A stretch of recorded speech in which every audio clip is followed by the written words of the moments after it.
All right, welcome back. We are live and the tournament round has begun.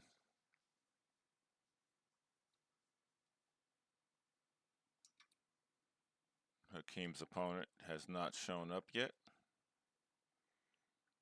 so we may have a short round if they don't. But let's go live to the action and wait. We may look at some of the other games if we get the feed in soon enough. We certainly will.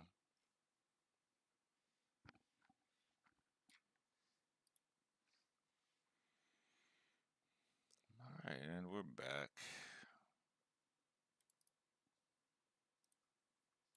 Fix the video feed here.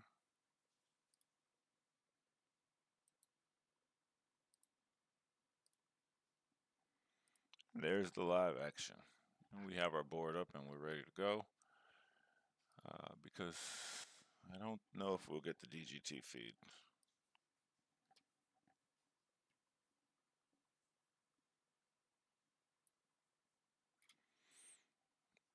What's up, Donut? Boy,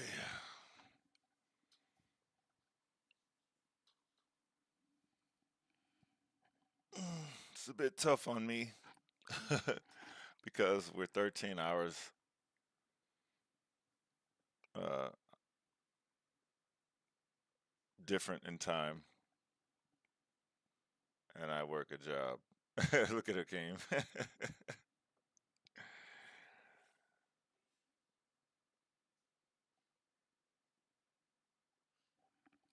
All right, let's see if we can at least see who he's supposed to play.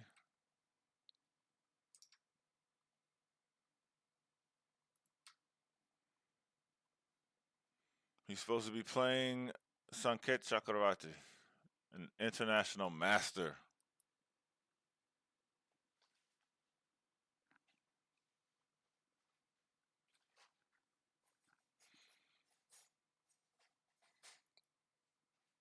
So he's playing someone who's rated much higher than himself because he's unrated. So we don't even know if the guy's much higher.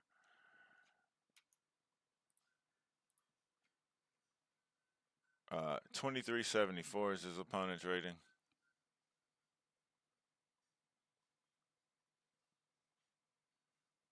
And that's the story.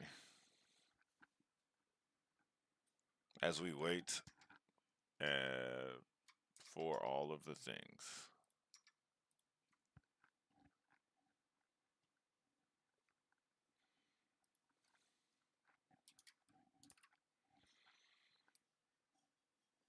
Excuse me, please. This round, I am very tired.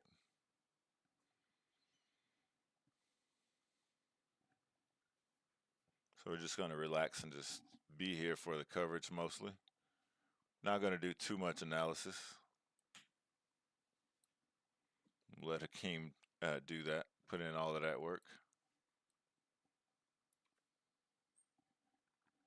Thank you. Opponent just arriving, as you can see there on your camera. Hakeem playing black against the 2374 rated international master. I have every thought and right to think that he's about to crush this guy. So we're going to just tune in, and I'm going to mainly just try to pay attention to the camera because this is how we'll get the moves.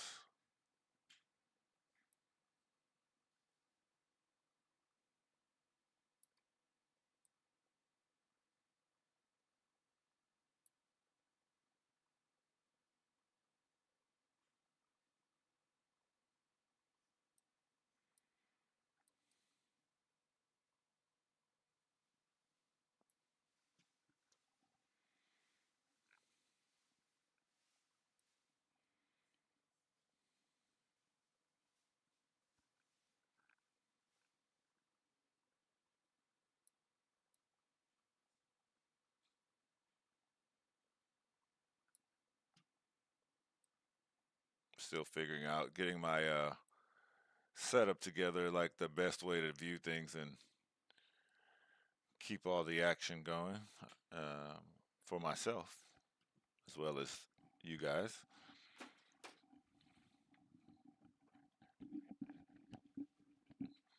We've got a nice view of the tables behind us, the tournament hall, the stage at the top. Look at those trophies sitting up there. What is that? Platinum, silver, and bronze? Or rose gold, silver, and bronze?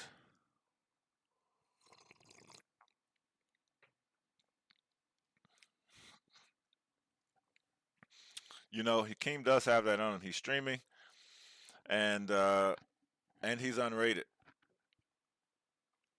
So that can be, there can be some factors that can be disconcerting about it. But like I said, chat to this for the rounds, for the later rounds that I'm able to do like this one. It's past just past 2 p.m. Eastern time, and boy, I'm tired. So we're gonna sit back. I'm just gonna watch the games. We're not gonna do too much analysis. I'll try to answer as many questions as possible from YouTube chat and Hakeem Live chat and Planet Chess Club's chat, and those are at Planet Chess Club. YouTube is youtube.com/Planet Chess Club. Hakeem Live is twitch.tv/ Hakeem underscore live. And Planet Chess Club is twitch.tv/Planet Chess Club. I'm tired. Please excuse me.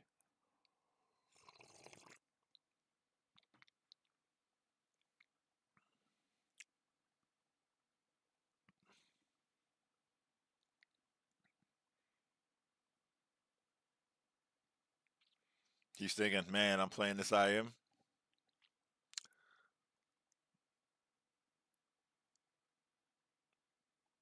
Why are there people moving? Oh, because it's the IM's move. I don't even think this fool said adjust.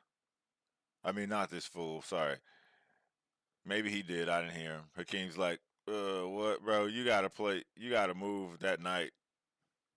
Soon as he touched the B pawn, the A pawn, I'm like, you gotta play touch move.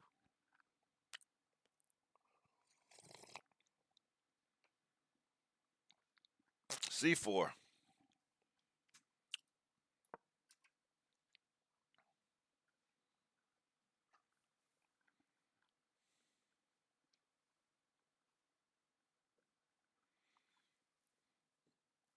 We have the first move that signifies the English opening on the board. Pawn to C4.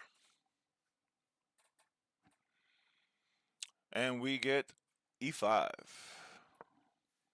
For a second there, I thought he played F5 and he was in a Dutch. Like, what? Okay, didn't see that one coming.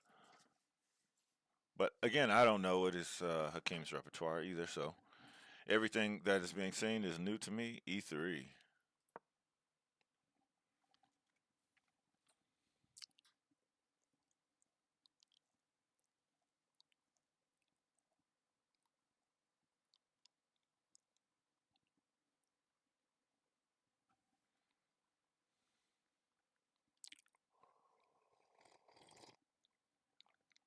I don't see any reason that he's not going to play knight F6 here. Normally, like E3 and knight C3, yeah, so normally we'll see something like maybe D3 or knight here. Depends. But normally this is a normal move. D3, D4 are also normal moves in this position. We get knight C3.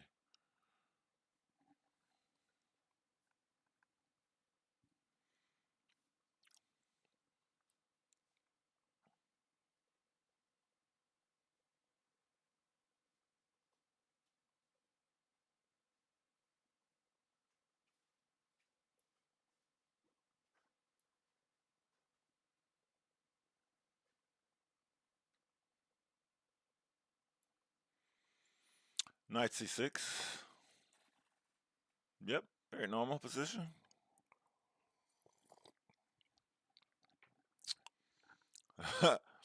I'm gonna enjoy watching the expressions because I think it's the psychological aspect of being unrated and being on stream. I wonder if this guy's gonna show up. I mean, I know he's gonna play a strong game,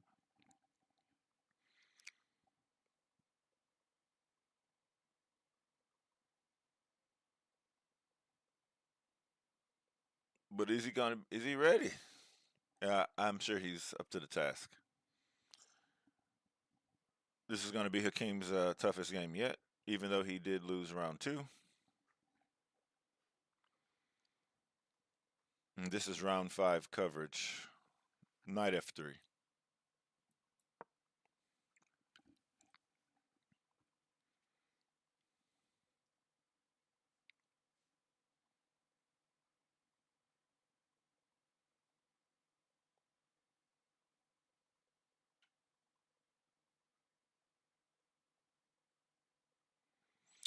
I'm just sitting back and enjoying it.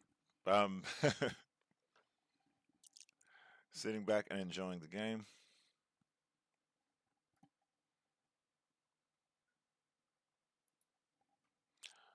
All new to me.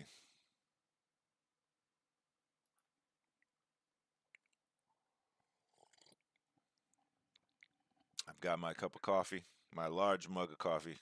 How big that cup? Uh, it's still warm. Got to drink it before it cools.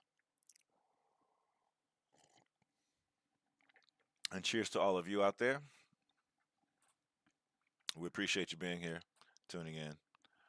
We appreciate your interest and your presence.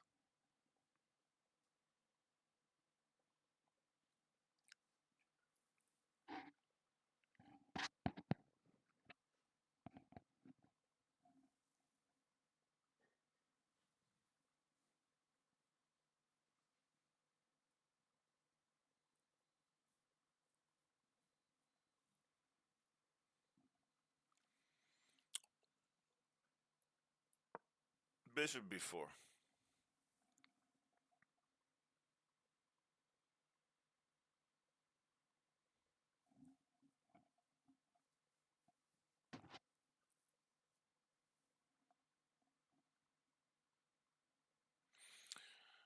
Yeah,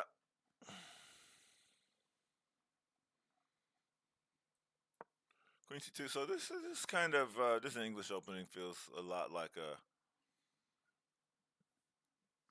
It feels like a, a Spanish in reverse, but also like um, kind of it's going to have some elements of maybe a Nimzo Indian. But everything is going. to It depends on how white is going to array the center. So this move signifies that white's going to prepare to play a3 um, at some point.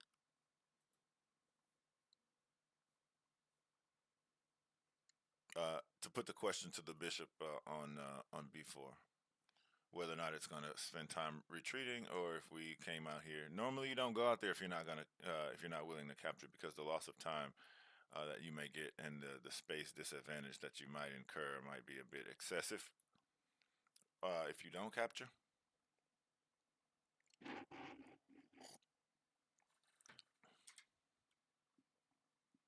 And Hakeem immediately captures.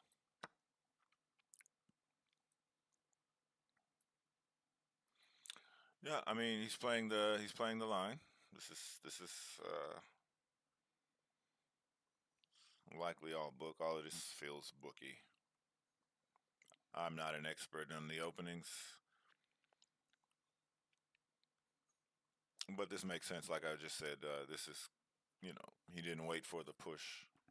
He took immediately. And the point is that you give him a chance to make the pawn structure either way, or you take with the queen and draw the queen here. And after d6, you're getting the queen out, and you can just have a nice solid structure. Pawn's blocking this, so d6 is likely the next move here. Um, I can't see any reason why anything else will be played. Um, there could be naive. Uh, I don't know how. I don't know this line, but there's a possibility of knight e5 followed by some f4 or d5. Um,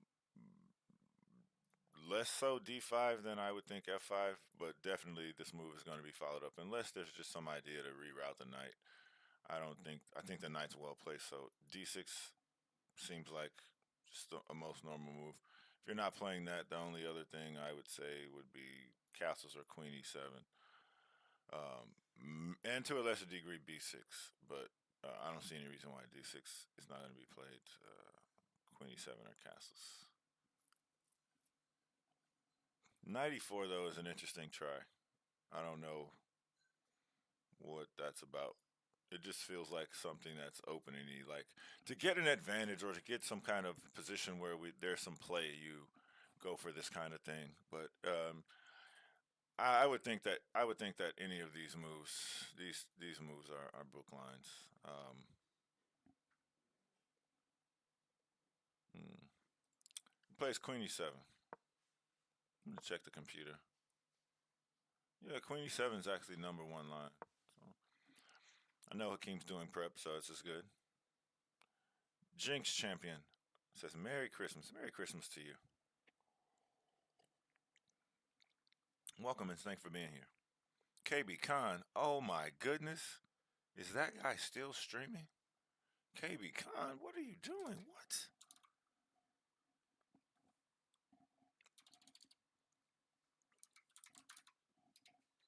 KB Khan, blast from the past. Merry Christmas, man. Happy Christmas.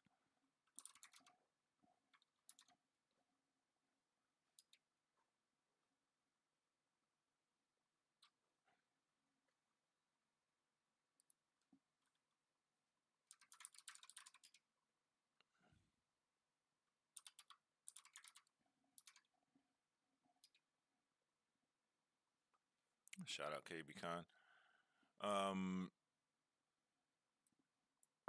Push and E5 are now on the board. Yeah, Jinx, been quite an interesting journey, but it's always ever more interesting. You know, every rotation around the sun.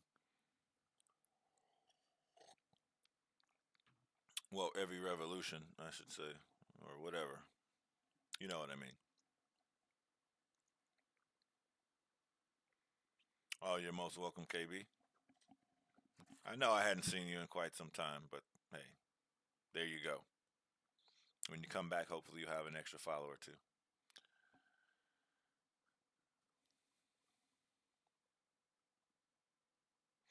It's right here. It was at Queen E7. It was at Queen E7 that this IM knew that he was not that he can't gauge the strength of his opponent. It was this move that he knew. Let's go back. So it was here. It was this move that he first was like, mm, this is the first move that was played that made him question this Hakeem. This move definitely made him think, okay, this guy is booked. This move, knight f1. This move let the IM know that yeah, he's booked, and it's move 8, and so he knows what's up. So now he's gauging. He's like he's questioning whether or not he's playing a strong player or somebody who has a good memory. And then Akeem immediately replies D5, number one move. So it is, and he did it quickly. So he's still like, is this guy just happens to be booked up in my line? He's smiling now. Look at him.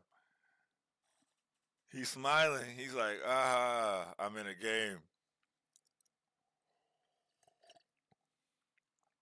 I like to think that he's smiling right now. He's like, oh, yeah, we're in there now.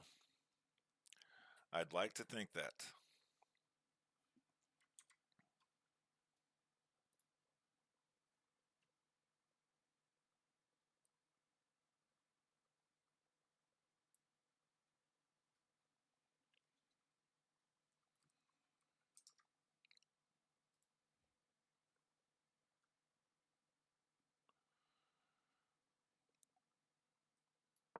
Better.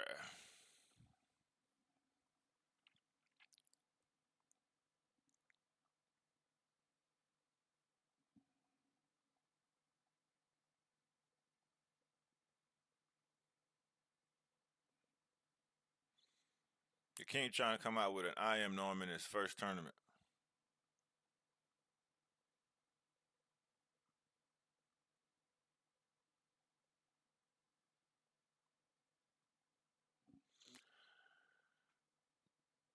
So now the IM is like, aha, I played a move he may not know here. I mean, this is a pretty simple position as far as like where the lines are being drawn, right? Um, very normal. Um, so a feature of this position here, the reason why it didn't take, the reason why white didn't take here is because after knight takes, um, uh, this knight um, we might get to move this knight and get c3 in, but um, after takes there may even be knight b4. I'm not certain about the position, but yeah, knight b4 might be a thing. Um, if takes. Knight before second move. Knight d5 is number one. And I don't know where this queen is going. And then just to kind of put some things on it. Okay, knight b6. And then we can develop the queen. And knight b6 is holding c4, so it's kind of a placeholder for allowing us to develop here without getting attacked on b7. So yeah, that makes some sense. But b3 was played. And Hakeem is on think. What's their time situation? This is game just started. It's a game at 90 plus 30, so I imagine that they're both over. The IM took a while to get there, so he's going to be down a few minutes on time. Um, I'm not sure how long he's going to be down, but he should be down on time, maybe about 10 minutes. Um, so yeah, and Hakeem is probably over 90 minutes now. So it's 90 minutes plus 30-second increment. I can't see the time. The DGT isn't working. I'll keep checking to see if the feeds come through. They're coming through for the upper boards, but some of the underboards are not. Yeah, and Hakeem's board seems to be disabled. Oh nope, we have his board. We do have his board. I'd have to change the overlay. So instead of messing with that board, because they kept saying they mentioned something about it, we're just going to keep playing from our board. And Hakeem chooses castles.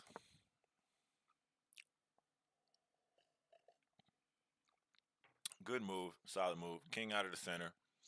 No checks if anything starts happening over here. Very solid. I like it. Game on. Yeah, this is the way the IM is playing is saying I'm going to get a position and we're going to play move after move. And after your opening runs out. But the position would be fairly simple. So I think a king will make good choices move after move. Okay, you just play knight f1, and all this stuff. So you probably do want to play knight to e2. This knight is headed to one of these squares for some jumping off. This is interesting because it can only be dislodged by g4 really, or being challenged by a piece, and that may take some time. I don't think we're going to see this move, but yeah, we'll see how Hakeem handles the game.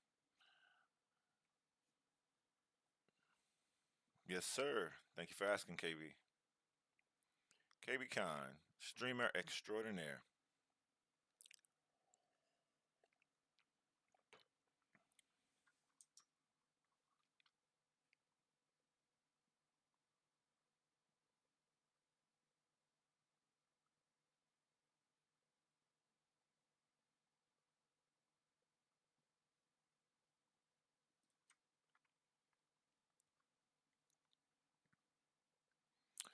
Thank you, Keiko Bad Khan.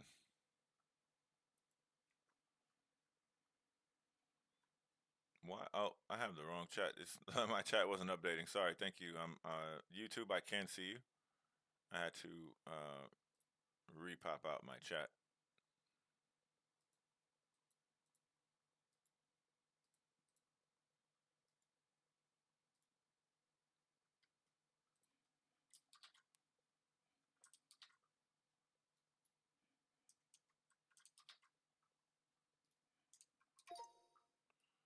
All right, and we're in there.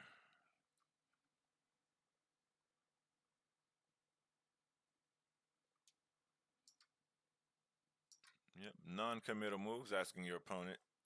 Boy, I miss those streaming days now living in the UK. Oh, nice.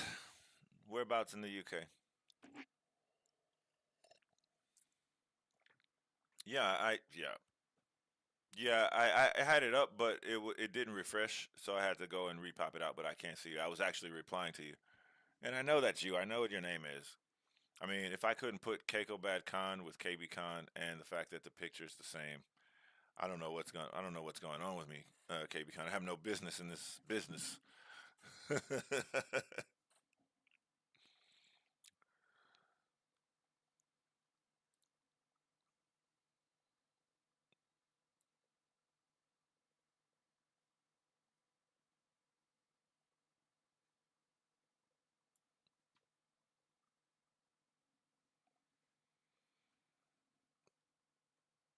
Yeah, I always liked your name. It's a cool name.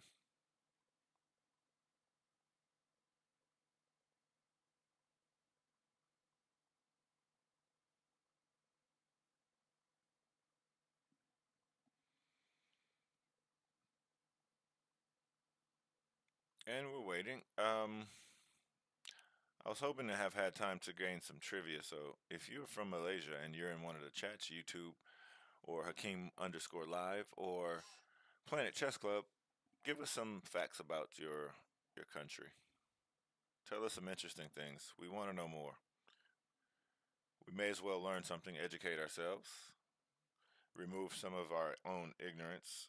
I'm going to try to remove mine. I'm begging you. I'm asking questions. So let us know.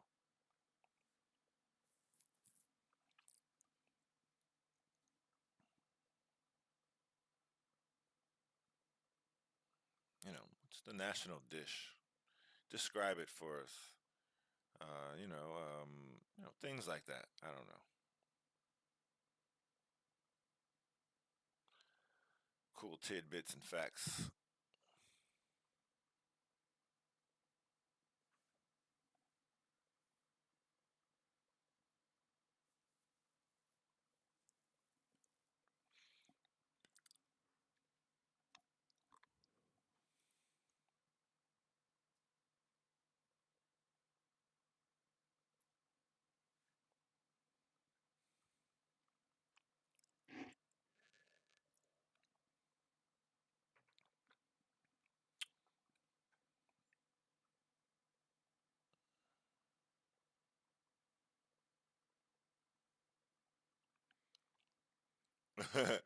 Malaysia has lots of beaches, and there goes all of my knowledge about that beautiful country.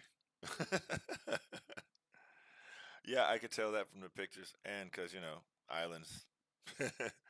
But it is rainforest. It's tropical. You can say that for the most part.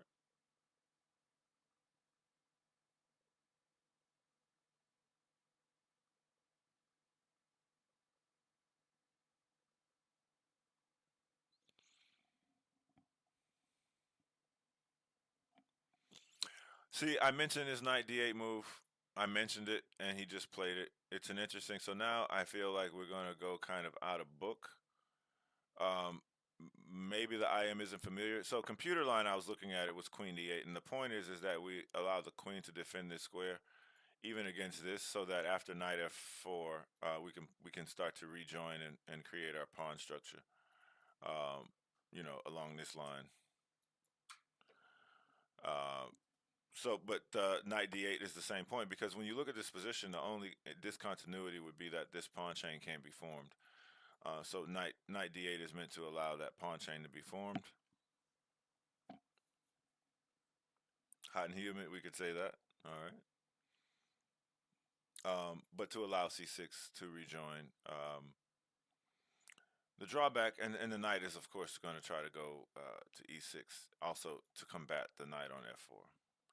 It's a good move. It's a good free quality. I think says that it gives white some advantage, some pull. We'll see what the IM plays, and then we'll check the computer's evaluation. Meanwhile, we'll kind of speculate. Um, you want to play this, so maybe a4, maybe bishop here, and you want to play this, but this may be premature because the knight has a potential of getting kicked, but it also just kind of plays into just knight f4, c6 gets played, and then we try to challenge. Maybe there's a combination. This is just the first things that are popping into my mind. Like, I mean, you probably still play this move, c6. Maybe you play, maybe you play a4 and try to get this in and say that will make you move your queen and your rook, because you don't have this move. Um, so that's going to compel the pretty much a4 will dictate the next two moves from black. And the combination of this, it means you don't want to step here. This is going to create a little bit of so yeah, so knight f4 and a4, this idea combined together is going to create some problems for the fluidity of the pieces from black. It's not going to be enough. It's just going to create some loss. But for example, knight here. Let's say okay, if knight there, then we play c6. We guard this first, and then like a4. Now you have to get off the you got to get these pieces off the line. You can only move one at a time, so you got to move one. And I guess we have queen c7 after bishop a3. But this capture, so we don't have that. Yeah, we only have one move here, which is queen d7, and that says to this bishop, you know, sorry. The knight apologizes to the bishop for forcing this state of affairs. The knight is still going here. Um, Note that once the one thing I do like about this position is that black will maintain a knight. Either this knight trades off all of white's knights, and you still have a color jumper here, um, and the knight on f6, or this knight is going to retreat. And if this knight retreats, it doesn't have a good place to go, right? Because now these bishop and this knight are competing for the e2 square. I can imagine that g3 gets played or something like that here, but like maybe we're just in time to start to drum up some sight into black's camp. But we'll see. I am is thinking after knight d8. So we'll go back to the last actual move of the game and wait.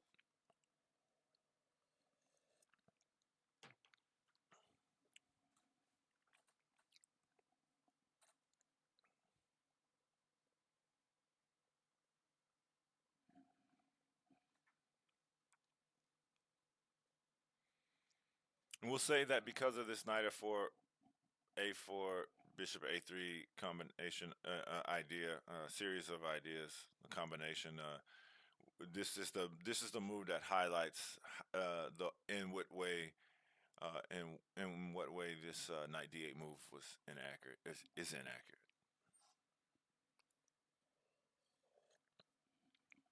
It was on my radar too.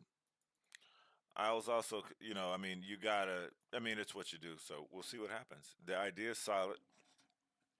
The execution not as solid, but still within the realm of equality. So this is exactly the kind of move you play. Okay, and you might backpedal for a while, but this is the kind of move that will allow the initiative to change hands a little bit, and white should be able to press for some time for some advantage, and we'll see how that goes. Of course, we'll be here.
And so I like this move 98 psychologically because it tells you played all of this and then you sat there and you played 98.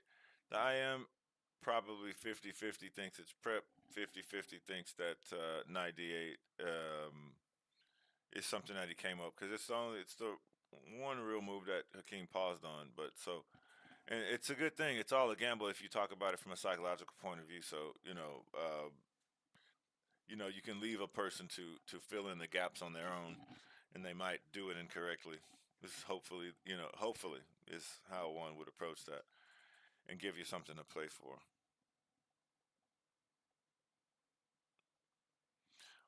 It's much harder for white to hey, what's my rating? I don't have a FIDE rating. My online ratings are like 2300 plus. He plays A4. Yeah, so he knows what's up because in this position, I imagine that this was on tap anyway. That's why the top move was Queen D8. So yeah, Hakeem is going to have to be very sensitive to this thing, and you kind of immediately have to play this now. So I would imagine. So there's some trickery right now. Um, the queen is going to have to move. Do you play this right now? I think we play Rook E8 first because after this move, you're still going to have to go here, and then we're just kind of inverting. The difference though here is because after Rook E8, White's not going to do it because you're going to get here, and then this is going to allow maybe some A4, and maybe the knight will sink in there on some knight on some knight B4 on after Bishop A3 kind of thing. Um, yeah, so I mean it's just move order. I don't think realistically the order of these things is not going to matter too much. Um, but one thing is the matter that Hakeem needs to move the queen. Or the rook. You probably want to move the rook first because the queen's already developed, and in the case that in positions where this doesn't happen or this doesn't happen, the rook it stands better than the queen does, just blocking the bishop. Right? Maybe white doesn't play this or even see this. He just wanted to play a4. So it's good to step out of the way and play optimally now and not block your pieces because maybe white doesn't see this. Of course he does. You would play Bishop G5 here? That's not possible.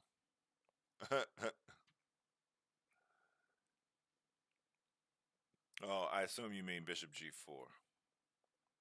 Okay, you did say that. Ha, never mind. Yeah, there you go. Yeah, Bishop G4.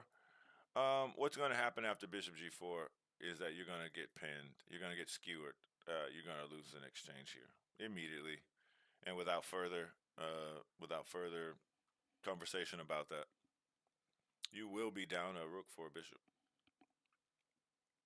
in the middle of the opening where nothing has happened except you're just down in exchange. That's okay. It's kind of hard to see those long sweeping bishop moves.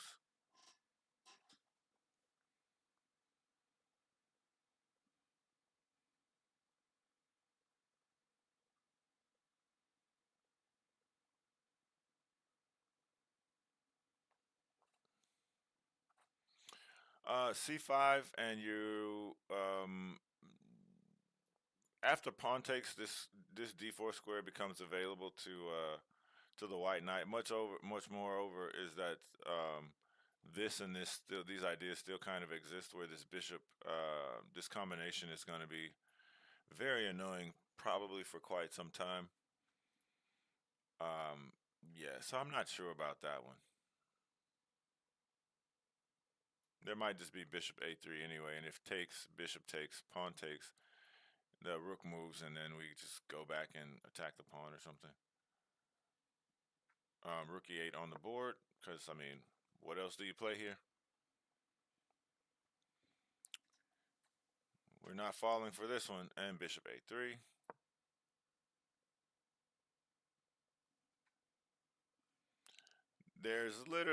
There are two moves here. There's queen d7 and queen e6.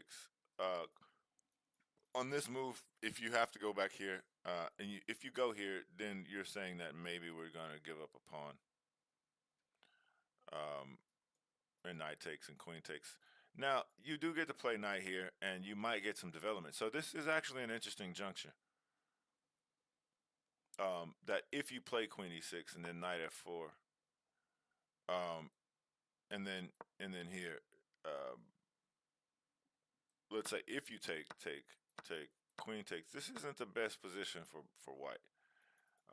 There's this, and then but there's also just continued developing moves against the queen because it's in black's camp, and but I don't know. It seems mutually assured. But the cool thing about it is that this knight is doing things. They're making moves. Hakeem has played queen d7. Let's get back to the game. Um, we saw a4 here, rook e8. Let me promote this line. Um, Bishop a3, and then we saw queen d7, of course.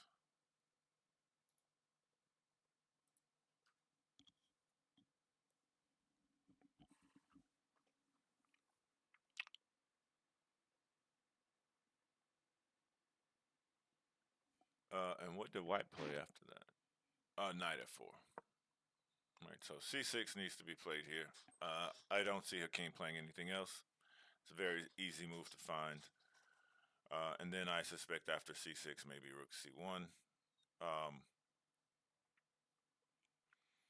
Maybe rook c1, maybe bishop e2, just continuing a development. You've kind of done as much as you can. You got as much as you wanted, but the king needs to get out of the center, and you need to start attacking down the c-file, which is standard course for this kind of pawn structure. I mean, I imagine we'll see. I don't feel that. I think maybe, I don't know. Maybe the IM won't go into an endgame, but definitely there's going to be some pressure. Uh, After the interesting thing is, I think that after white castles, g4 becomes some idea. I mean g5 to displace this knight. So I wonder if you just play this and then this, or do you play this and this? Because this move is going to hit the g pawn. And the reason I'm concerned about this is because if the rook is on c1, um, there may be some infiltration. But I think, and there's no rook d7, for example. Um, But the cool thing about it is that after, if the knight goes to h3, knight e6 holds the g5 square and the c7 square. So even if after c7 takes and there's rook c1, there is no queen c7 because the knight is holding. So yeah, I think after like some rook c1, bishop e2, and castles, maybe there's some g5 and c6. Like all of these moves are going to be played. And if captures, and if captures, quite frankly, there's still the possibility of taking with the F knight and attacking the queen and saying we'll create some imbalance there, and then playing F6, where where black will maintain a 3-on-2 on the king side. But this pawn is still kind of like, we'll say like 3-on-2.5, something like that, on the queen side.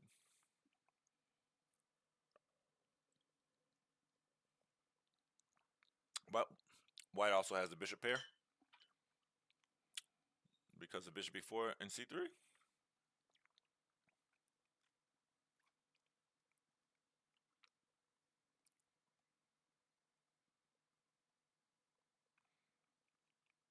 I like that Hakeem is taking his time. I'm certain that he's just considering the possibilities after c6, and he will arrive at the conclusion that, yeah, c6.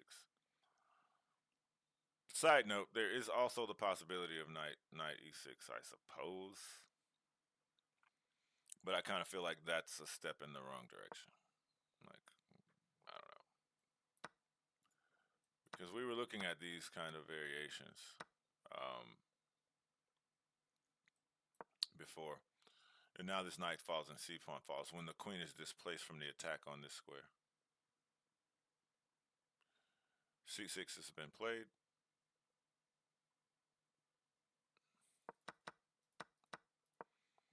None of all that speculative stuff. And we have a quick bishop e2.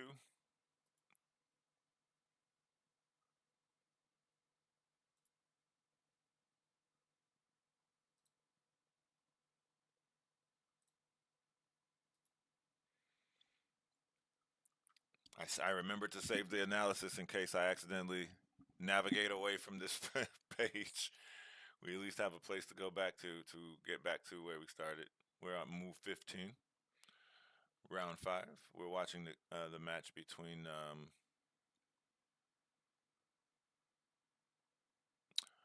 I forget his name. Let me go and check it so I can report it properly to you. Uh, Sanket Chakravarti versus Hakeem Yunusmatov.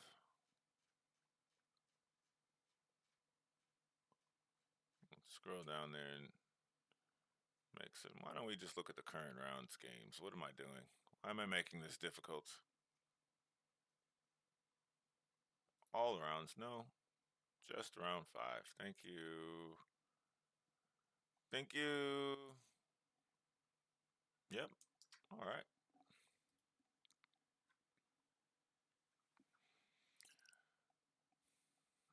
And we have a game. After Bishop E2, what's left but 96? Like, the game plays itself. You have to get your pieces unraveled. I do not think we're gonna hold this. It could be that you do this, but I imagine that you're just gonna swap that piece off. Queen's gonna take. We'll have some eventual either b6 or bishop d7, rook c8. But basically, yeah, we just have a position where white has a bit more mobility on the queen side. There's not going to be some mating attack over here. The piece configuration just isn't that's going to happen. This game is going to be a long end game. But quite frankly, yeah, I don't really see. I think the only thing that white's going to have to create. Either side really is going to have to create some kind of imbalance to play for. White already has a slight pull in the game, as you can see, according to the evaluation bar. So it's likely going to be white to continue to press and gain some space. Likely, this is going to be on the queen side. It could also be an interesting possibility that 96 on the board.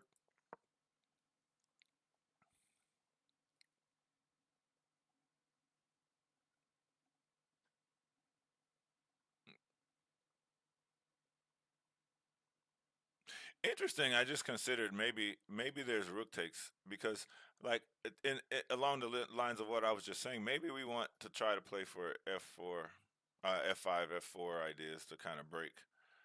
Since our pawn structure is sloping that way, we want to continue to expand on such a line and maybe get to the base of the pawn chain and start attacking. But I mean, that bishop's forever over there. It has no counterpart, and this is large in part why I think the evaluation is what it is. As far as the pool that white has, they're just a whole swath of squares that black cannot use in his own camp. Mainly these three. So this will make the ability to regroup as quickly as possible not possible, not as feasible because you can't step on certain squares that you quite frankly should be able to step on. And again, this is a consequence of that knight d8 move, which I still think was a good decision, all in all. What not the top engine move, but nevertheless still a good decision. Black has things to continually improve. White does too, but you know, perhaps these things aren't so obvious. So I would expect at some point that the C file is going to open for White's going to open the C file, put a rook over there. Likely it's going to castle. Interesting. Knight h5. He doesn't go for some straightforward thing. He's looking for. The question is, after takes, do you play g6, f5 ideas? Because we want to take that knight. Our knight has nowhere to go. We don't really want to defend it and do this necessarily. I mean, queen d8 is actually possible, but I just don't feel like that's the thing. I think we want to take, and then maybe g6, f5. The question is that Maybe even G6 knight G7, but and trying to do something else. Maybe G6 here, knight G7, trying to keep this square open. Um, and maybe we play H5, H4, just to say you're gonna castle over there. We'll we'll throw this pawn at you. You can have it. You know. I think any of these things are possible here.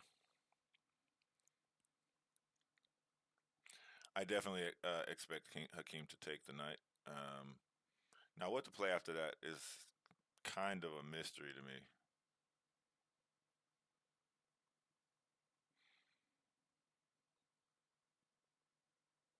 I mean, there's a possibility of knight f8, but I really feel g6. I mean, with this pawn being here, unless this opens up, if this pawn ever gets to move, then we can potentially regret the g6 idea. I don't ever see this pawn leaving this square for a long time.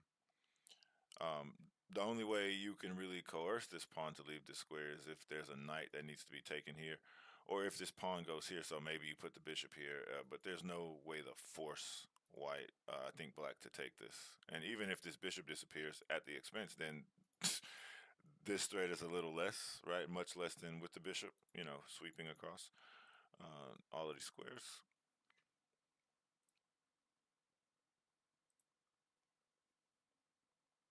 But yeah, I imagine captures. I imagine we'll see takes. Bishop takes. Um, then maybe g6.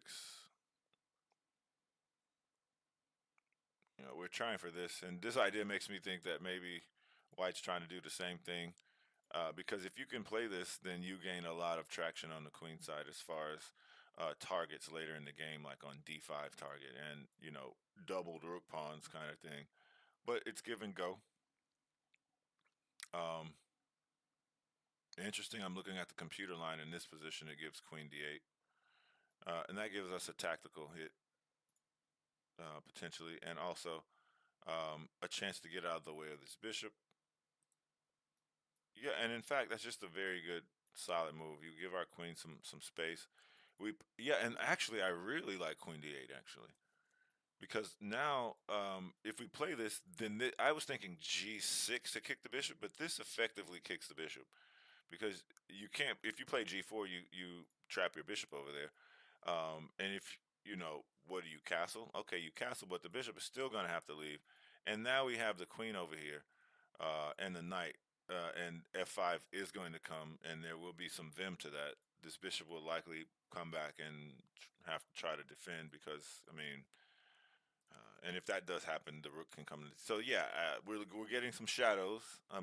Things are kind of starting to meld and gel into some actual activity.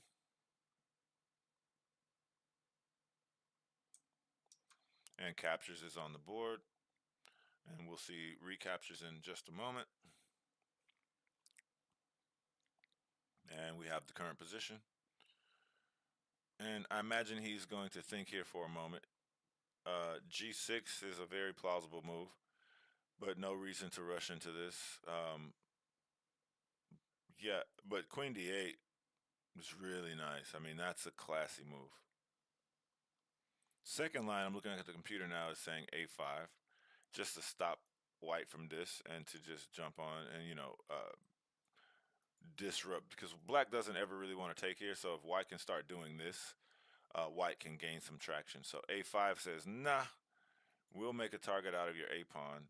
We'll make sure that this pawn is also weak, and at some point maybe we would take this.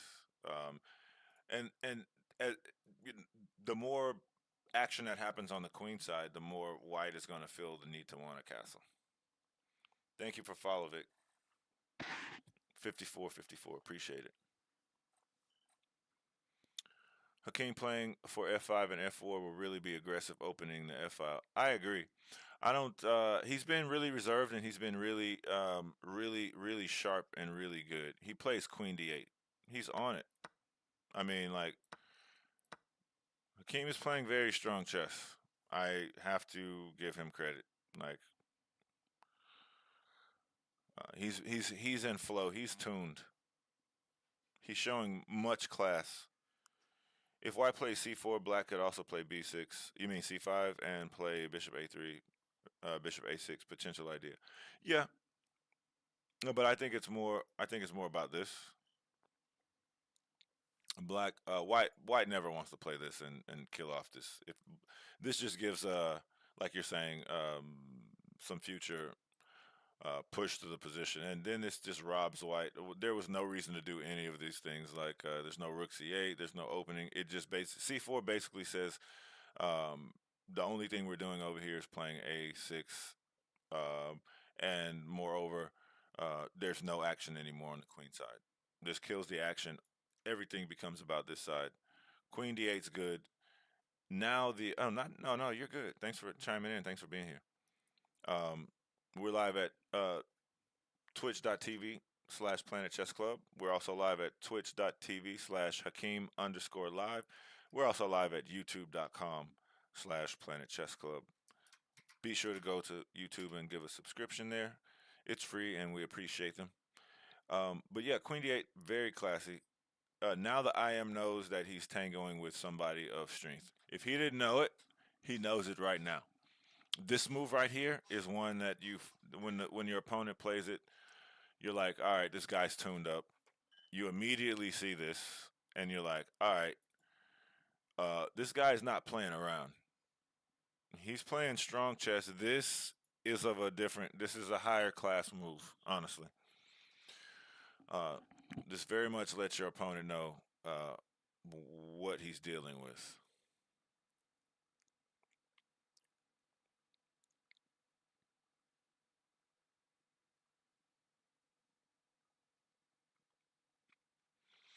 Yeah, I would tend to agree. Um, I also think the opposite. I think that the with the potential, with the high potential of a white castling to the king side, I think this bishop is more valuable than white's bishop. Even though this has, it's impunity, these pawns are here. Um, yeah, and yeah, trade off the white squared bishop since black bishop is being blockaded by own pawn. Yeah, yeah, I agree with that assessment. Uh, in fact, trading these pieces for one another would be good. But I think with the potential of these ideas, this bishop, especially after the king castles, improves the light square bishop becomes an attacker. I think it strengthens the strength of the light square bishop for black is augmented by white's castling. And at that point, I would question, trading that piece for trading a light square bishop. I think black's bishop would be better. But I don't know. Hakeem's playing better than me. So who knows? I don't know.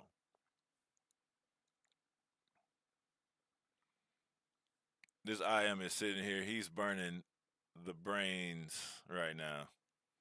He must necessarily burn the brains right now because we're reaching some critical points in the match.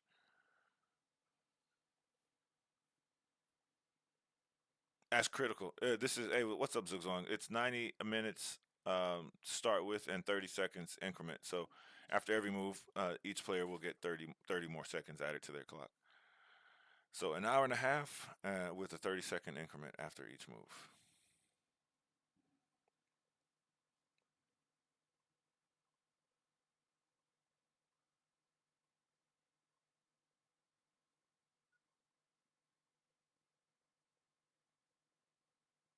What's Akeem's score so far? He got to buy the first round, so that's one. He lost the second round uh, to a woman international master, I believe. Um, he then won round three. And he won round four, so he's on 3 points. And this is round five.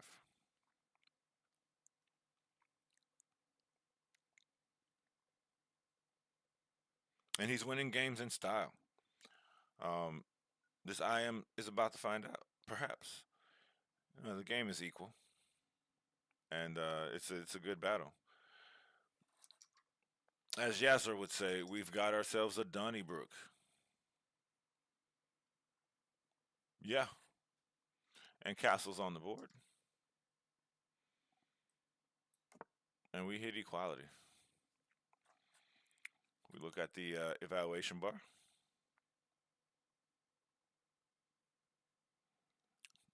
It's the main little hint that I give myself. I like to test my thoughts in classical, in the game, and test myself, and then check the computer every so often, just to keep myself tuned and to offer, just to make sure I'm not proffering indecent commentary,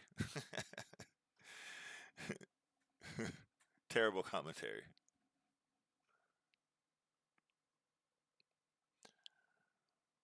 And we hope that you guys find value in the stream. We appreciate all of your presence, uh, all of your presences.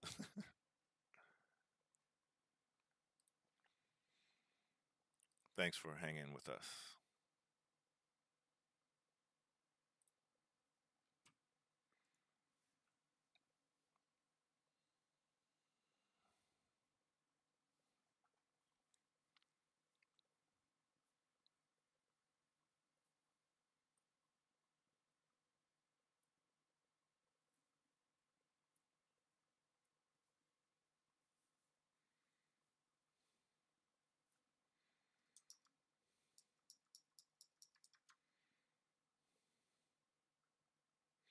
Yeah, 3 out of 4 is impressive. I mean,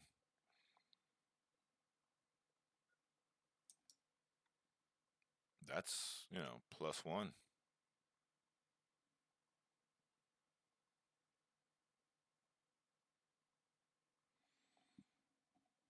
No, +2. I'm sorry. No, +1. Yeah. What am I saying?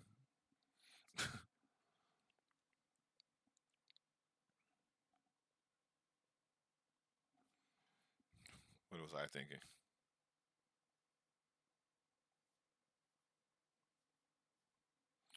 G6, knight G7, knight F5, knight H4. Yeah.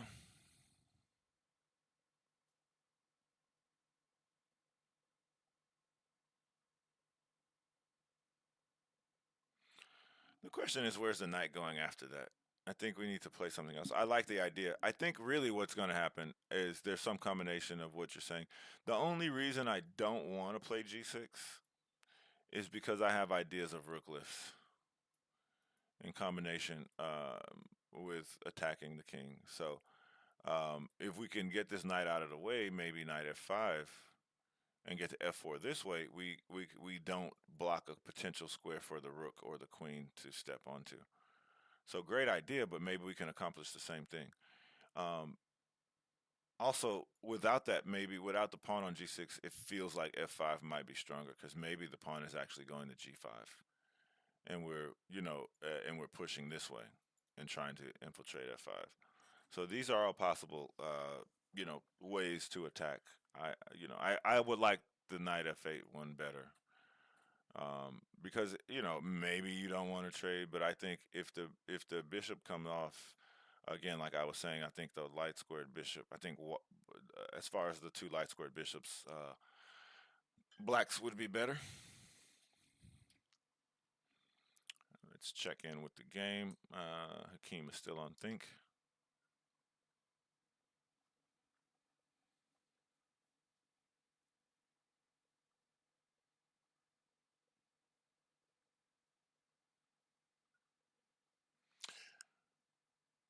This is an interesting position. So we were thinking about doing this, right? What about knight G5? Because what about something like this? Do we have knight F3? Or better yet, do we have? Yeah, I mean, actually, do we have knight F3 after this move? Like for example, like H4. Do we have knight F3, knight H3 ideas? Yep. Both of them are just winning because you can't combat the rook lift. Oh my gosh. And if you can't kick this knight, then that means you have to start doing other things. You have to basically ignore the fact that you're about to get some pressure put on you. And this can be very one wrong reaction in this move, one wrong reaction to knight g5, and you can easily find yourself getting checkmated over here. It's a little longer. It takes a bit longer. Says that this move isn't like the best move, knight g5. Well, no, the computer is actually saying knight g5 is the best move, so I don't get it with the fluctuation. But maybe it's the horizon effect. So yeah, knight g5 is an interesting idea. A5 and h6 are the other moves being offered by the computer, the silicone overlord. Um, Knight g5 is interesting. Yeah, Hakeem should spend some time here and figure out what he's doing and how things are going.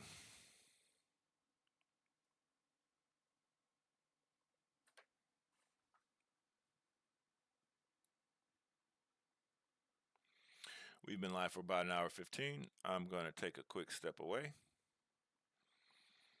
and I'll be back shortly.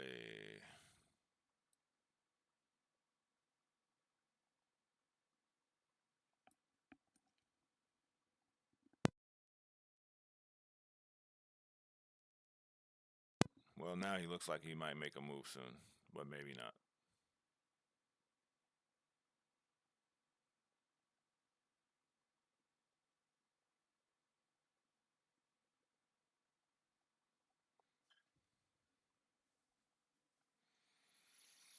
Guys, I've been doing this coverage for a few days and I'm so tired.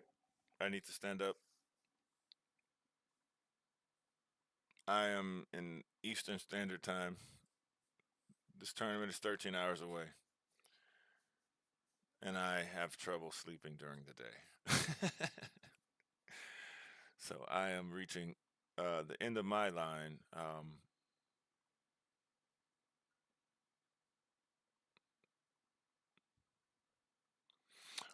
So what I'm going to do, I'm actually going to change over. I'm actually going to make a new board right quick. That's where I can um, overlay this board.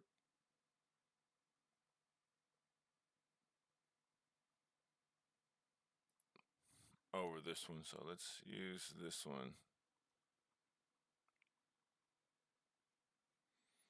Give me a moment.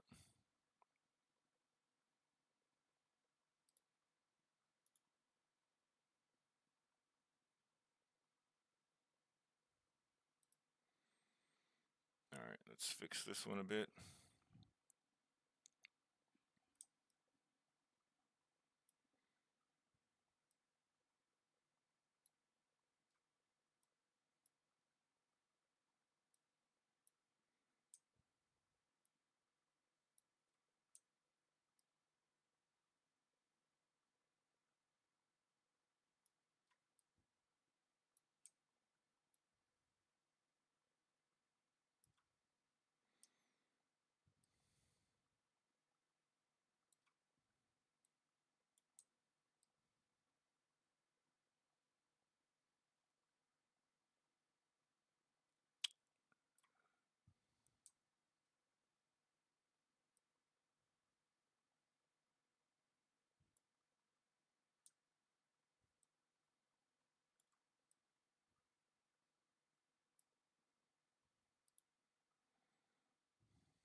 All right.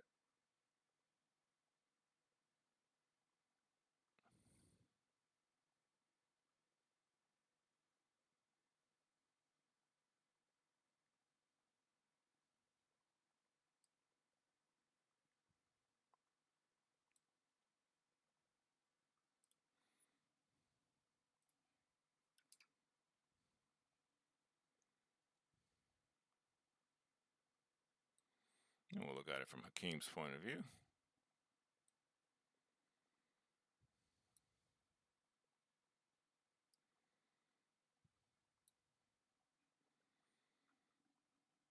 And yeah, we don't see the clock times here.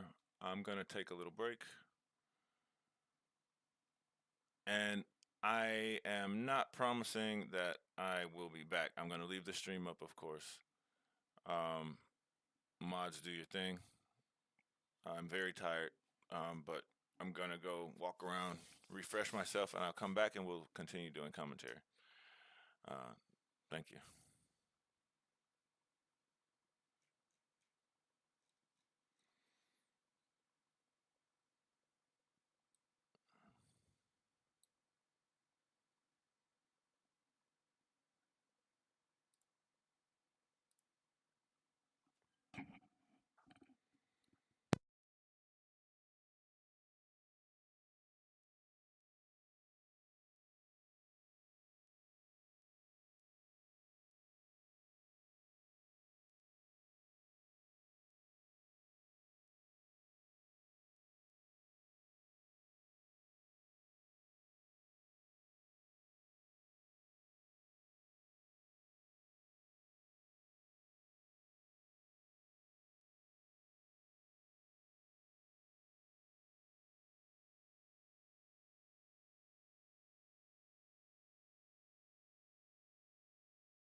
All right, Chad, I'm back. I just took that moment. Cook to live, welcome. Good to see you, bro. Merry Christmas to you and happy holidays to you. The feed might be messed up. I think this is probably accurate. Let me take a look at the camera. I'll get that updated if it isn't. But yeah, it looks like this is accurate, and I think, and I'll explain to you why the evaluation's like it is. I just saw this as I was lying down. The reason that the evaluation is what it is because there's no way that this is a very big issue to deal with. Okay, it's doing weird stuff. Um, Let me bring up the other board and see if we can't get to this position. And 1 second, let me switch the view.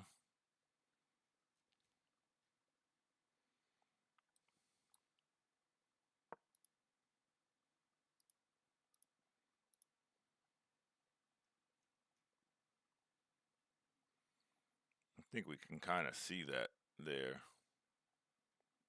Um,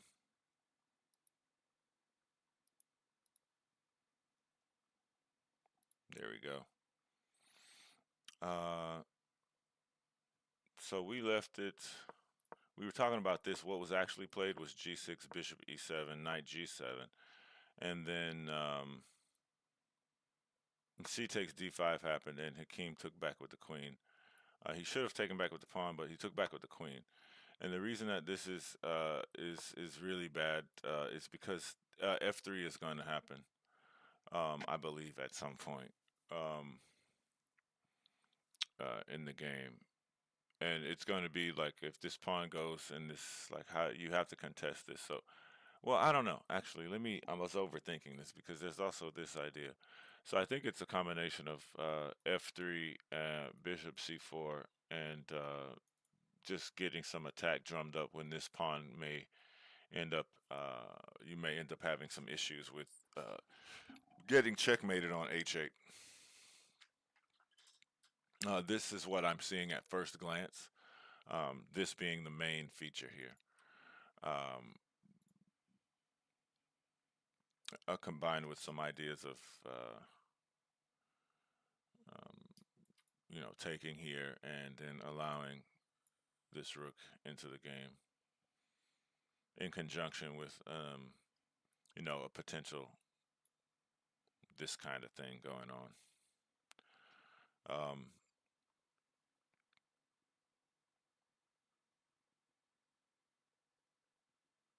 yeah, this is just very positional and it's not good. And but Hakeem's the one there putting in that work, sitting before this IM, putting in the work, and we hope for the best. But hey,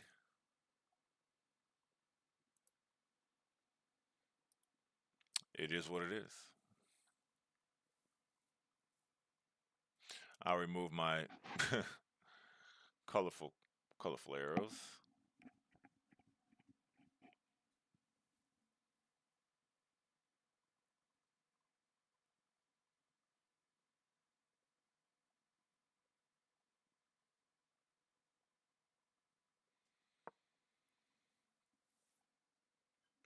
All right, that game is clearly bugged out.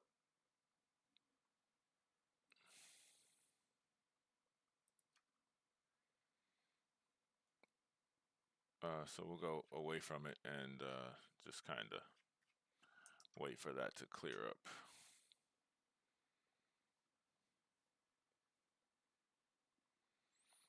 I think it's starting to dawn on Hakeem that he might be in some trouble. This move is one of those moves you're like, yeah, oh wait. Uh-oh.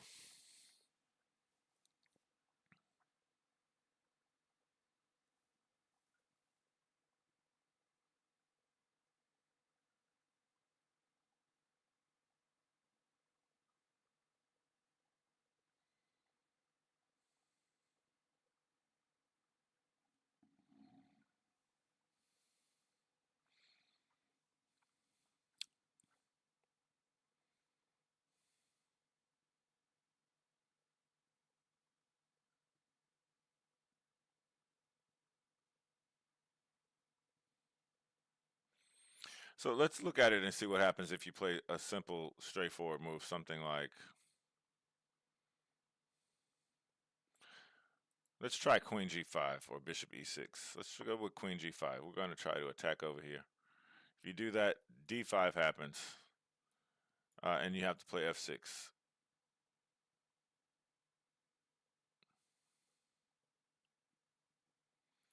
Um, so let's not give this because that's what we were trying not to do. Let's go ahead with, let's see what happens on a normal move like Bishop E6. Bishop C4 happens, and your queen has to leave, and you get hit with D5. With the same attack, raking down on the king. So if this move displaces the queen, is there a way that we can stop this move? If we cannot stop this move, then D5 is happening. And the threat is this. So can we play F6? No, because we get our queen pinned. B5 takes. I mean, this is crashing through, right? Because maybe rook A5, and if you have A6, there's maybe just bishop takes, hitting the knight, and then going back anyway, and still forcing the D5 move. Yeah, yeah, this is very hard. I expect Hakeem to tank out here, to think in the tank. I think he's going to put all of these things together. He definitely sees the threat of rook H8. Looking at his body language, he's starting to realize that he's lost. Yeah, just looking at his body language, I think it's dawning on him the severity of the position.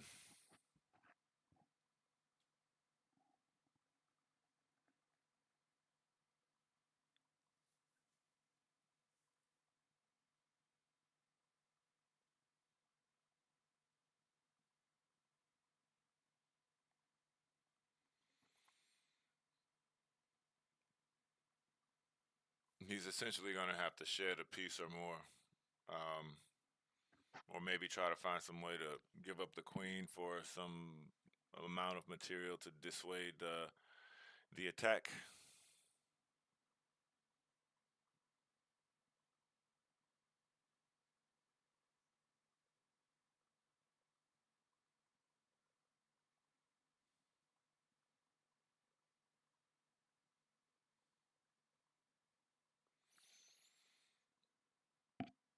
It's pretty late for me. I didn't see this coming, and I'm not sure if I was sitting across from the IM in this position if I would have seen this coming, to be honest.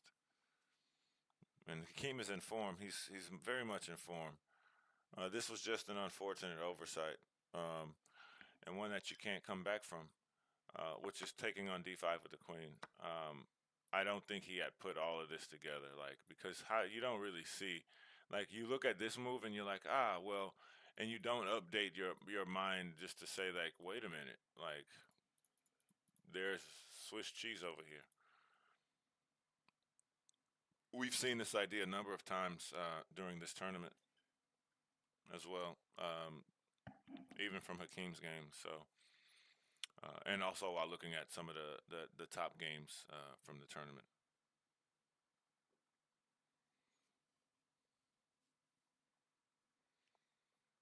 So, yeah, we're seeing the body language indicate dejection. Hakeem is understandably dejected here because this was literally a one move blunder. Queen D, Queen takes D5 was a howling stinker, and he knows it now. So he would be the first to call this move out himself. The IM knows he's winning. It's pretty inescapable. The only way to fend off mate is to shed material, and shedding material to fend off mate is never a solution, unless there's a counterattack present at that point. But we're gonna let Hakeem think. I'm gonna go ahead and step away again, and I'll be back shortly. I don't expect the game to last too much longer here. Move wise, maybe time wise it will, but I will be back soon. Thanks for being here, everybody. We're over at twitch.tv/Planet Chess Club and twitch.tv/Hakeem_live, as well as on YouTube at youtube.com/Planet Chess Club. And I'll be back.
See you later, Cook. Hey, what's up, Chubby Wubby? Doing a little bit away. I'm just kind of making the moves. The game's not going to last much longer.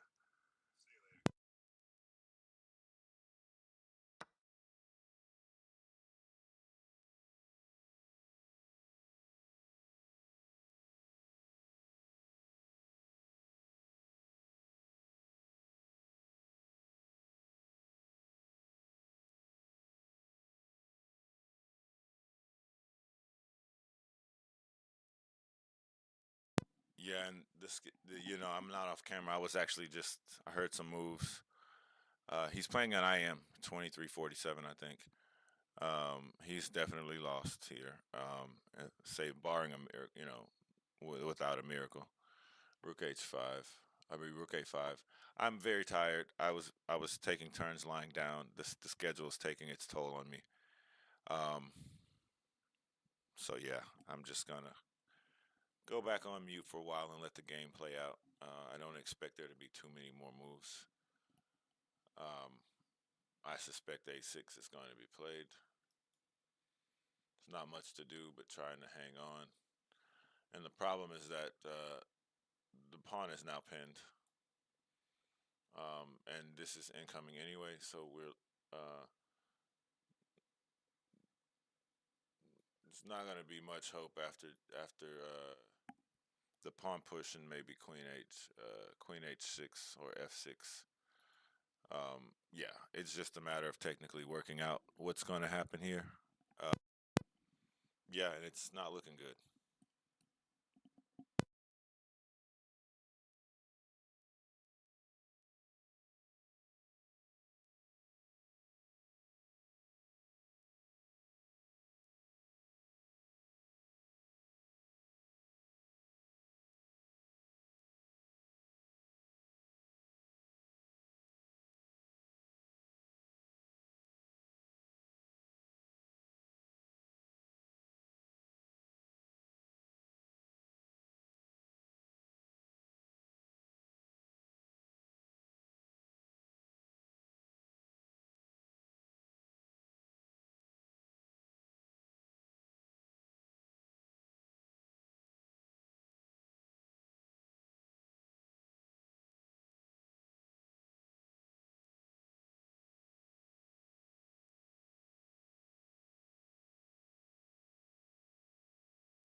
Thanks for being here, Chubby Wubby.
Hey, what's up, Fazio?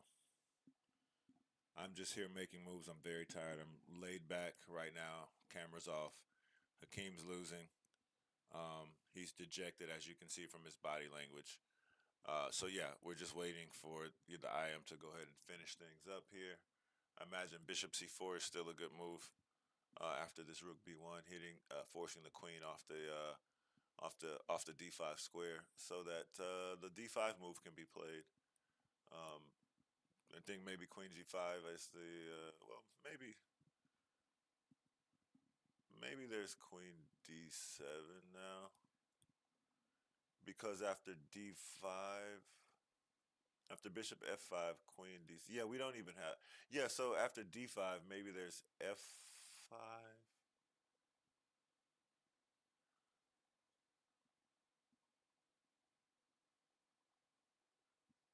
Yeah, it's a tough one. So we'll just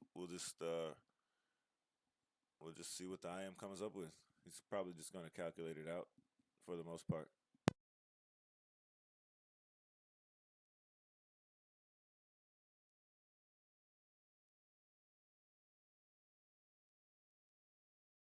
And if you're watching, be sure to follow over at twitch.tv slash Hakeem underscore live and twitch.tv slash Planet Chess Club.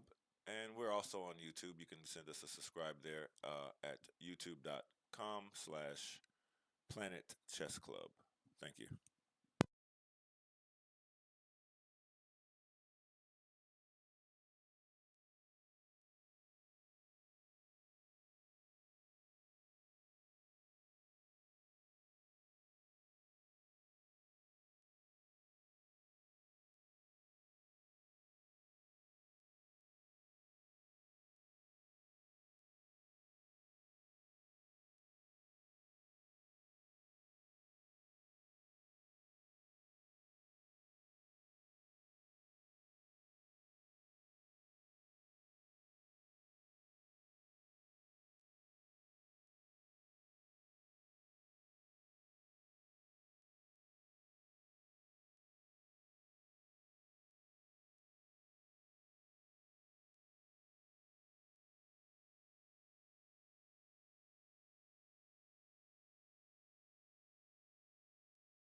trying to look at this position. Did I miss a move or something? The rook's on e8, bishop on c8, rook on b8.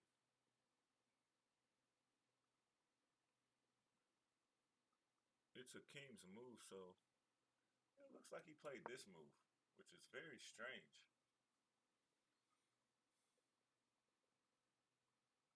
What a weird move. Did he not see bishop f5? This might let a king back in the game.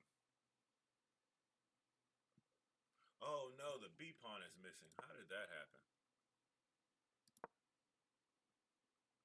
So let's look.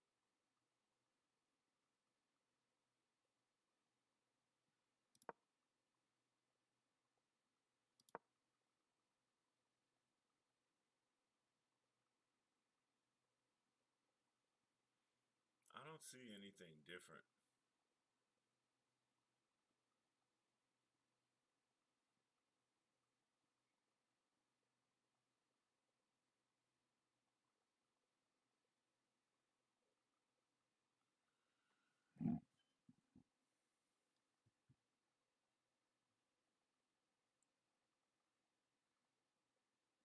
So king played rook b8. This guy played this.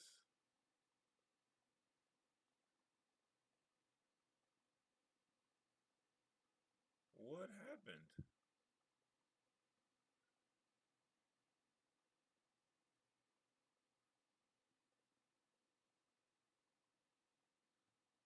There are no other moves.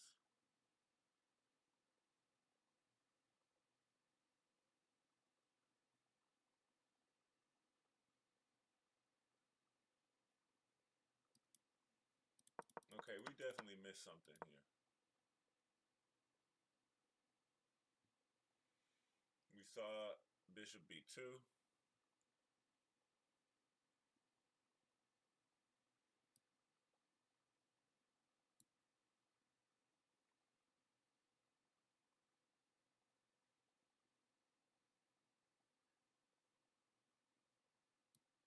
We saw this trade happen.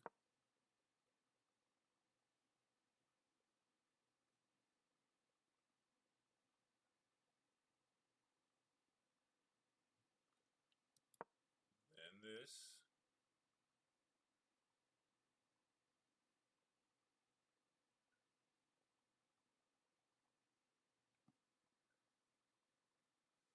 Yeah, I don't know what we're missing here.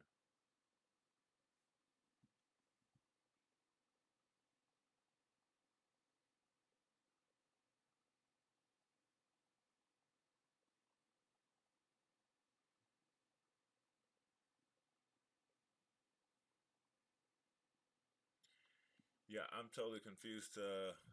Everything else is correct on the game board and this board. So what could have transpired here? I don't know. There's a pawn on a7 still, so it wasn't that. I think it was rook b8.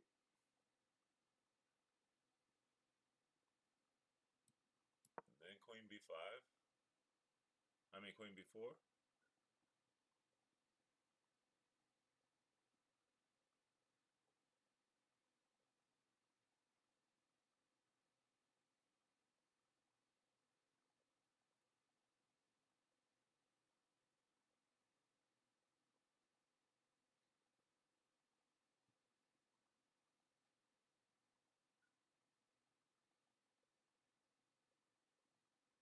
I have no idea what could have transpired. I'm going to check the other board right quick to see if it can elucidate any of this for us.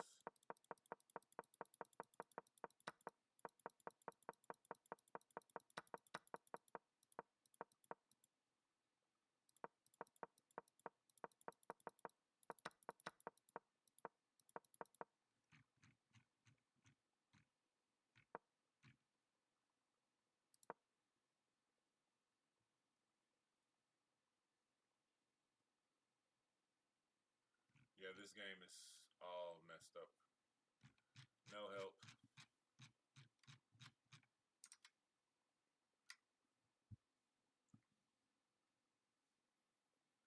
T-dubs. Yeah, I mean, it is right. But why after queen b4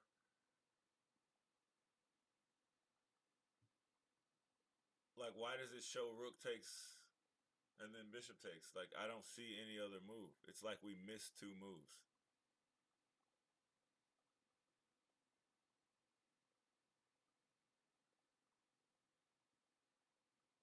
I mean, maybe he played this.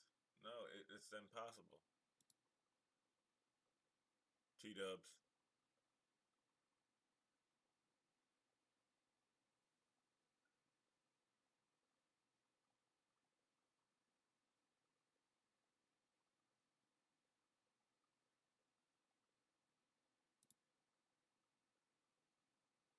Pawn h7, knight g7, pawn.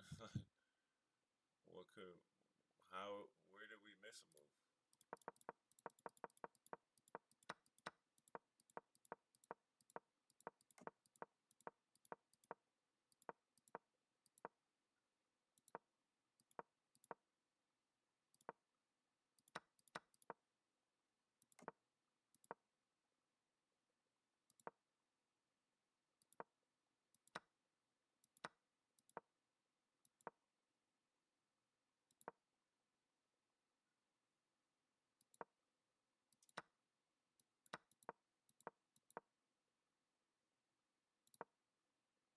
What? I mean, I don't. I find it hard to believe that the IM did not play bishop c4 here.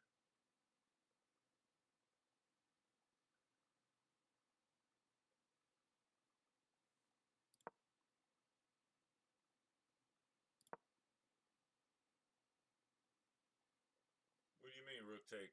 T dub? Yeah, then rook take. Then rook take what?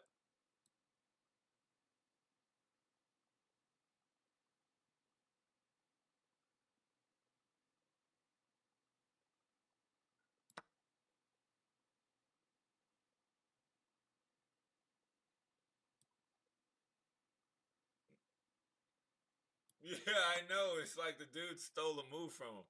No, you're right. No, no, you're not. You're not. No, you're not. Just because you're new doesn't mean the logic is escaping you. This absolutely makes no sense. There's a queen on b4. How did that happen? All the other pieces are the same.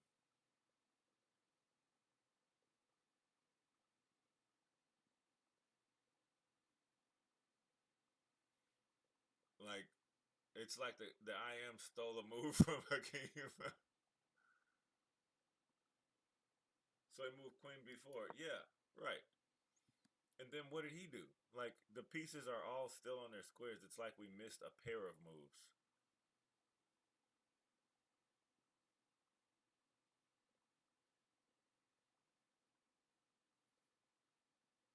And so there's a king on g8. All of this construction is the same. These pieces are all in the right place,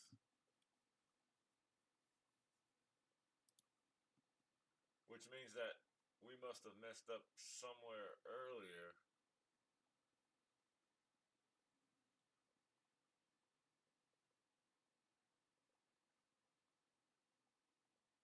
I think we missed a move pair somewhere, and I have no idea where it could be. And the live board is messed up as well. Yeah. Hmm. How is it like? What could have transpired? Like, I mean, this is we watched the game. I think it could have been somewhere around here that some extra move was thrown in, but what could it have been?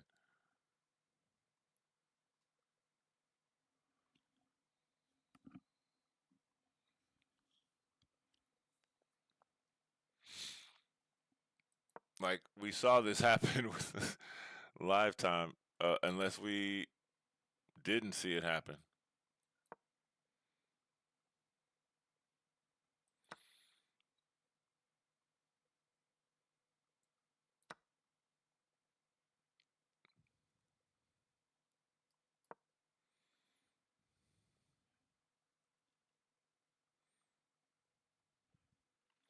He definitely paid b5.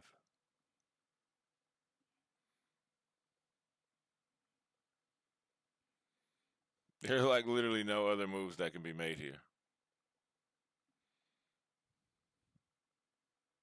I watched these moves get played. Yeah, I watched these moves get played.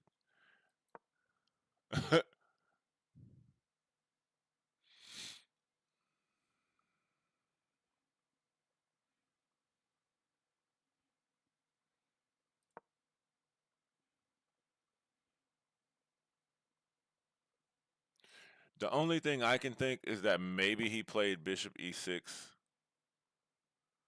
and then oh boy played Queen B5, and then he played Rook here. Like, I mean, this is the only way we can get to this position.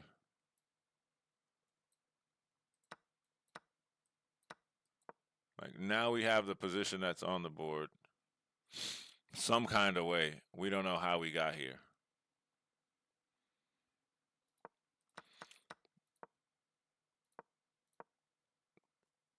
I watched him play this move.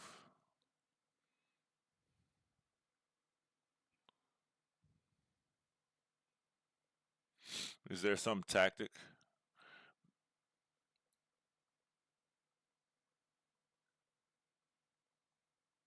Mm, I mean, but we watched him do this, so like, there's no way this was happening. There's no threat here.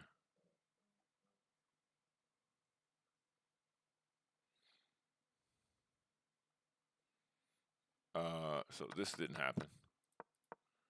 I literally watched him play Rook A5, Queen B8.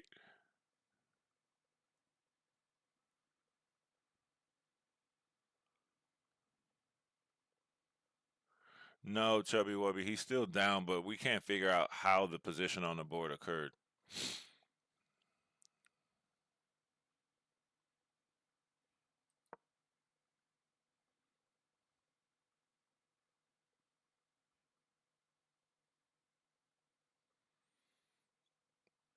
We had to miss some moves because I don't see that I am not playing Bishop C5 here. I mean Bishop C4 here.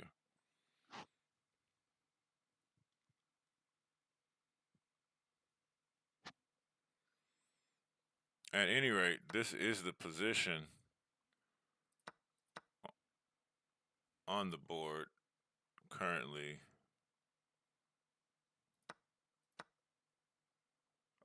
This position. And Hakeem just played Bishop D7.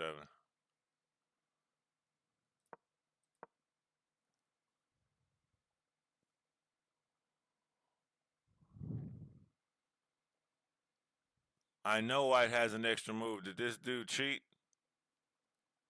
Like, how did that happen? We're looking at the same position.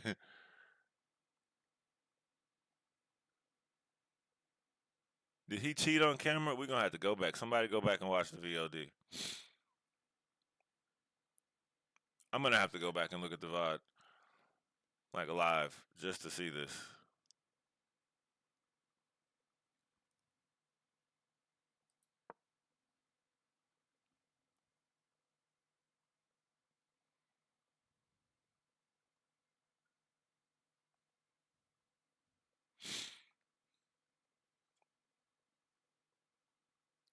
Can you do that right quick, T Dubs? Man, go for. Can you find out? Can you find out? I don't have the strength. I'm in EST supporting the stream. I'm so tired. I don't even know if I can find my way to the VOD.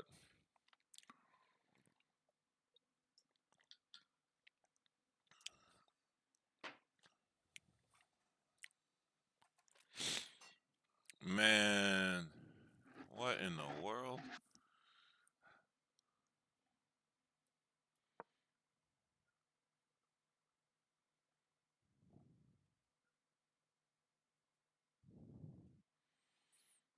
And essentially, you got a passer, a protected passer on D4. This is the current position. How we got here, some kind of way, roundabout. We'll figure it out.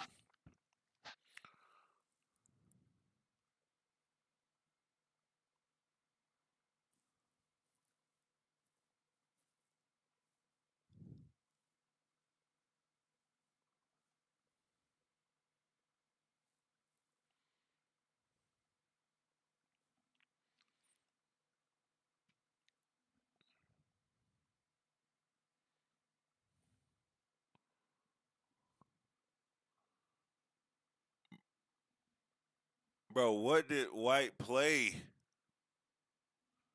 Oh, he played Rook A8, Rook A1, I mean, and then came Bishop H3 and Bishop F1.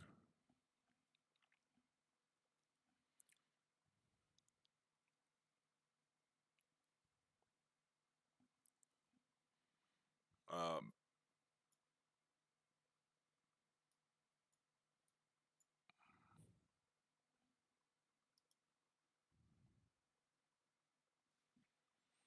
T Dubs, you watching the VOD? Let us know. Inquiring minds want to know what happened.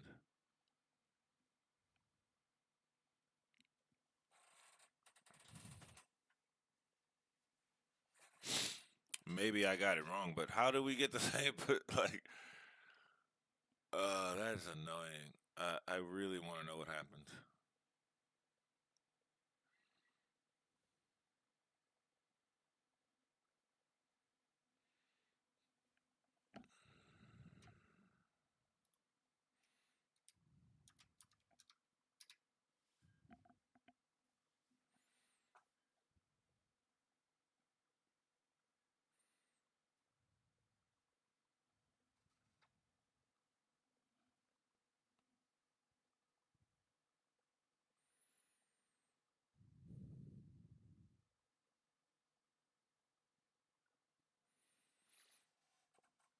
Oh boy.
Queen B5 played.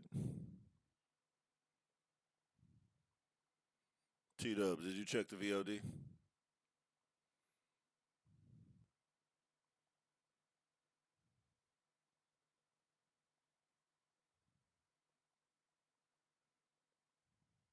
Okay, cool, cool. Thank you. I appreciate that so very much. Sorry to be a pester.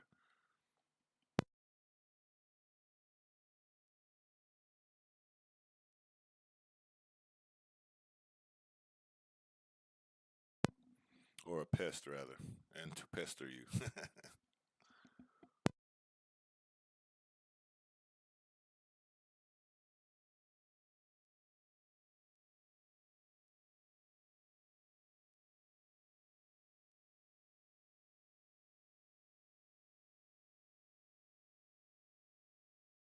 Oh, man, all good. I appreciate you.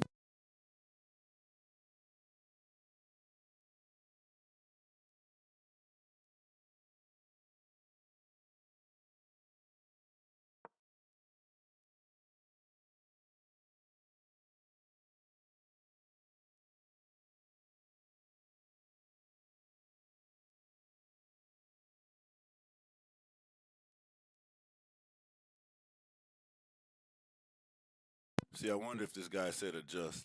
Because you totally just touched my knight that your queen can take. I'm thinking you need to take my knight. It's on camera.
Man, what did I miss?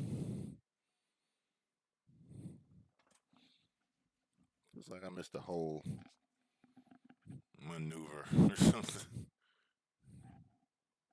Be funny if we missed like four moves.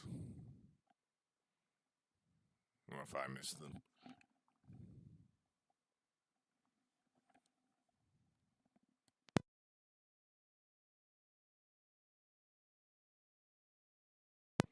And if you're over on the Twitch side of things, do flick the finger. It's free to push follow and support the stream in that way. Hakeem Live and I, Planet Chess Club, both appreciate that. And if you're on YouTube.com/Planet Chess Club, please do click that subscribe button. We appreciate that greatly. We're looking for 500 subscribers there, free of charge. Thank you very much.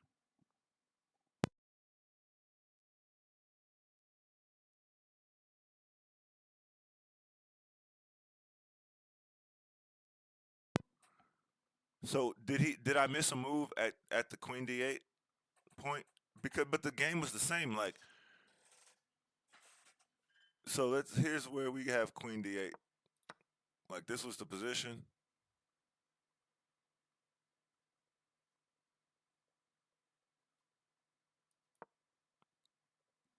Queen D8. But let's not lose track of what we got here. Queen G4.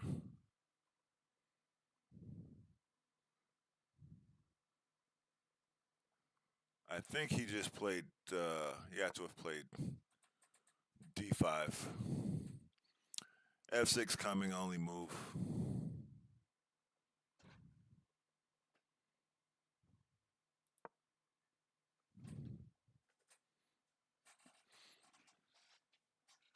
And here comes the second phase. The next phase is the 7th rank attack.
My guy went with Queen F4. I was gonna say there's one little trick you got to look out for in a variation like this, which would be like you probably want to go to E7, but maybe if you go to G8, um, well, yeah, actually you got to go to G7. But I was thinking if Bishop F6 doesn't exist, then you can look at something like this, where like, and then you take, and it's like, whoops, I drew the game. I think the IM looked at that and he was like, yeah, we're just gonna trade the queens off, and then win your pawn.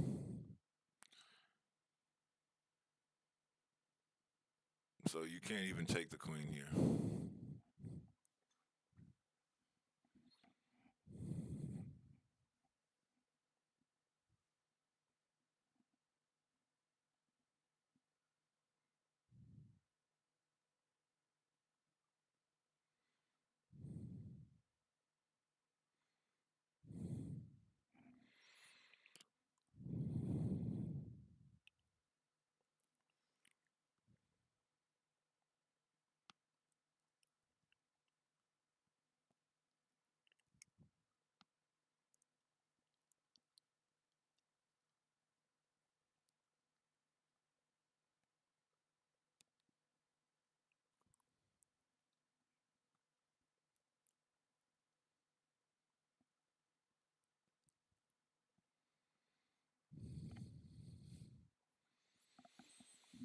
Yeah, we'll just let it ride out.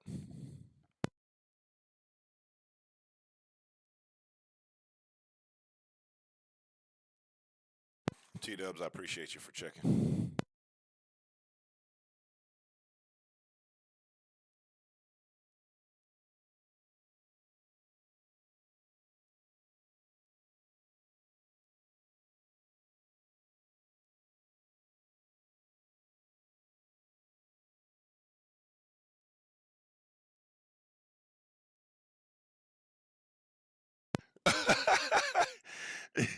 Bro, what if this dude cheated on camera?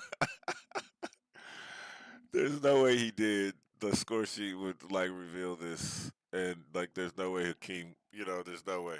Okay, we have resignation. I don't think we're gonna do an interview.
So we will get a quick interview.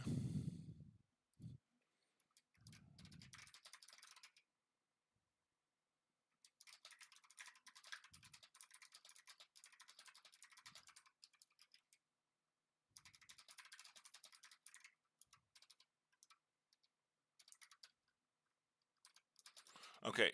Yeah, it looks like we're gonna go ahead and forego the interview, and we'll catch up on his thoughts about this one tomorrow.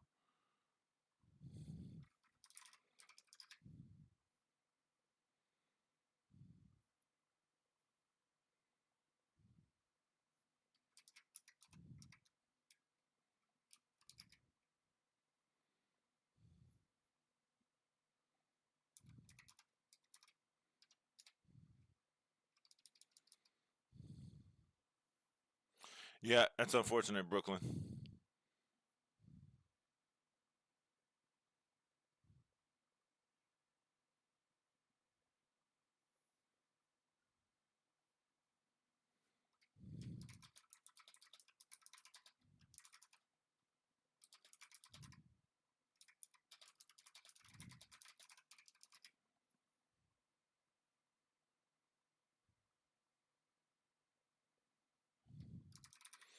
All right, so we are not going to have an interview. Have a good night. Good morning. Merry Christmas to you too, Brooklyn.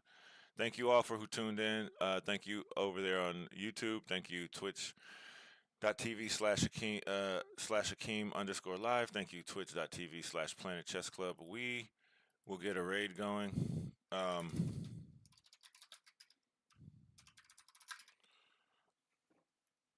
And we'll raid somebody. Let's find out who that somebody, that special somebody might be.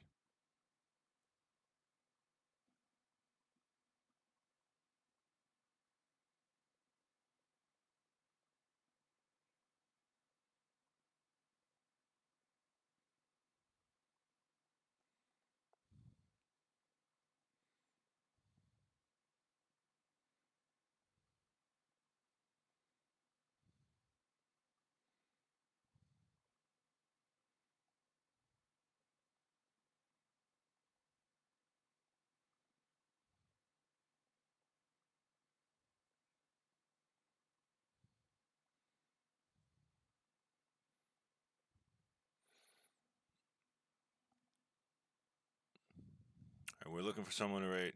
You got someone I can message you? You can just type it in the chat. Yeah, Rook A5 seems. That's what I'm saying, man. What the heck happened in that game?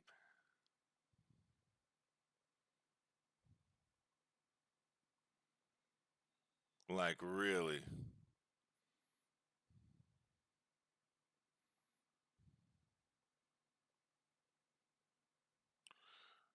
All right, we're gonna raid.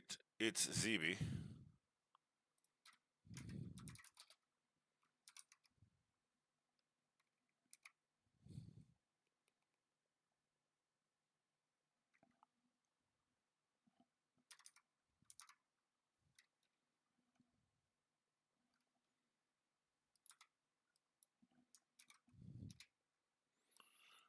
Hakeem, here's the name of the person. Oh, wait a minute. You said you were gonna type it. Type it.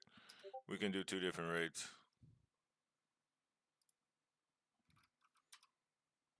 Okay, we're not. Hakeem is given permission to just end. I'll go ahead and send off my raid. Thank you, Planet Chess Clubians. Take care, and we'll end the stream for Planet for Hakeem. Take care. Have a good night. YouTube, take care. And we are ending the stream. See you guys tomorrow at 8 p.m. Eastern Time for round 6. Do something kind for somebody, even if that some person is yourself.